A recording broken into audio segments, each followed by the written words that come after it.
જો તમે પણ ઝડપથી જમો છો ને તો આ રીલ્સને સ્ક્રોલ ન કરતા, નહીતર તમારું વજન પણ વધી જશે અને તમને ગેસ એસિડિટીની સમસ્યાથી કોઈ બચાવી નહીં શકે. હા, આ આજની રિયાલિટી છે. આજે ઘણા લોકો એવું કહે છે કે જમવાનું વધી જાય છે.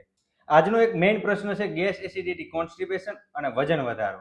જો તમારા પરિવારમાં પણ કોઈને આ સમસ્યા છે તો આ રીલ્સ ખાસ તમારા માટે છે. આજે વાત કરીશું કે ફાસ્ટ ઇટિંગ, જે એક કારણ હોઈ શકે છે તમારા વજન વધારાનું. હું વાત કરું છું ફાસ્ટ ઇટિંગ, જેને કારણે લોકો એટલું ઝડપથી જમે છે કે જે તમારા સ્ટમક દ્વારા બ્રેઇનને સિગ્નલ્સ પહોંચવા જોઈએ એ પહોંચતા જ નથી, મળતા જ નથી. જેને કારણે તમે જમ્યા જ કરો છો તો પણ તમારું પેટ ફૂલ નથી થતું.